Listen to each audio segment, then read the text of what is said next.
안녕하세요. 여러분들에게 경제를 아주 쉽게 알려드릴 대구 외국어고등학교 경제경영연구반 이코노피아입니다. 절약하여 모아두는 것을 의미하는 저축. 여러분들도 용돈을 받으면서 한 번씩은 해봤으리라 예상이 되는데요. 오늘은 이 저축이라는 게 왜 필요한지, 왜 중요한지, 그리고 어떻게 하는지 설명을 드리겠습니다. 우선 저축은 왜 필요할까요? 조금 어렵거나 생소한 단어처럼 보일 수도 있겠지만 여기 화면에 있는 세 키워드를 중심으로 알아봅시다. 첫 번째, 1997년 외환위기를 떠올려볼까요? 물론 이때 여러분들은 아직 태어나기 전일 테고 이코노피아 친구들도 태어나기 전이지만요. 이때 우리나라 경기가 좋지 않아서 직장에서 해고되는 사람들도 많이 발생했고 기업, 회사들도 문을 닫는 경우가 엄청 많았어요. 이때 돈을 빌려주고 받는 이자도 많이 붙여졌는데 이것 때문에 빌린 돈이 많던, 빚이 많던 그런 회사들은 문을 닫을 수밖에 없었던 거죠.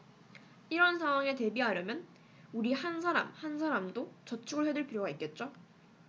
또한 국가 경제 측면에서 보면 우리 한 사람 한 사람이 저축을 한 돈이 은행 같은 금융기관을 통해서 기업의 대출을 통해 기업으로 흘러가고 우리나라 경제 성장이 밑바탕이 되기도 해요. 무엇보다 우리는 당장 개인적 측면에서 살펴보는 게 시급하겠죠? 조금씩 저축을 해두면 일상 속에서 필요한 소소한 것들을 소비하는 데에도 도움이 될 테고 나중에 대학 등록금, 내 집 마련 이런 많은 양의 돈이 필요할 때에도 저축을 해두면 도움이 되겠죠? 이런 저축의 필요성, 중요성을 잘 알고 있던 워렌 버핏은 부자가 되는 방법에 대해 질문을 받을 때마다 이렇게 대답했습니다. 저축하고 투자하라. 또 저축하고 투자하라. 그러면서 저축하지 않는 사람들이 어떤 핑계를 대든지 크게 네 가지를 제시했습니다. 첫 번째, 나중에 돈을 많이 벌 수 있으니 지금 저축할 필요가 없다. 두 번째, 저축할 만한 수입이 없다. 세 번째, 이자율이 너무 낮아서 저축할 필요가 없다. 네 번째, 인플레이션, 즉 지속적인 물가 상승 때문에 저축이 오히려 손해다. 이렇게 핑계를 댄다고 했죠. 혹시 여러분도 지금 용돈 얼마 되지도 않는다고 저축 안 하고 받자마자 쓰고 있는 건 아니겠죠? 워렌 버핏의 말을 듣고 한 번쯤 되돌아보는 것도 좋을 것 같네요. 그러면 저축은 얼마나 해야 하는 건가요? 이 물음에 대해서 답을 드려보고자 합니다.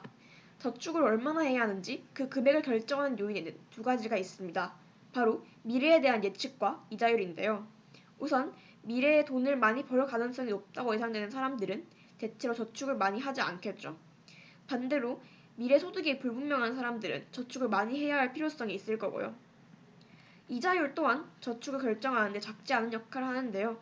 이자율이 높아지면 저축을 했을 때 이자로를 통해서 얻을 수 있는 수익이 많아지기 때문에 이자가 많이 붙고 그렇게 저축을 더 많이 하겠죠? 마지막으로 그럼 저축은 어떻게 하는 걸까요? 저축의 방법에는 우리가 흔히 알고 있는 방법 중 하나인 은행에 돈을 맡겨두는 예금이 있습니다. 이 외에도 보이시다시피 주식, 채권, 부동산, 보험 등이 있는데요. 이 중에서 어떤 수단을 선택할지 고민할 때에는 고려해야 할 게 크게 두 가지가 있습니다.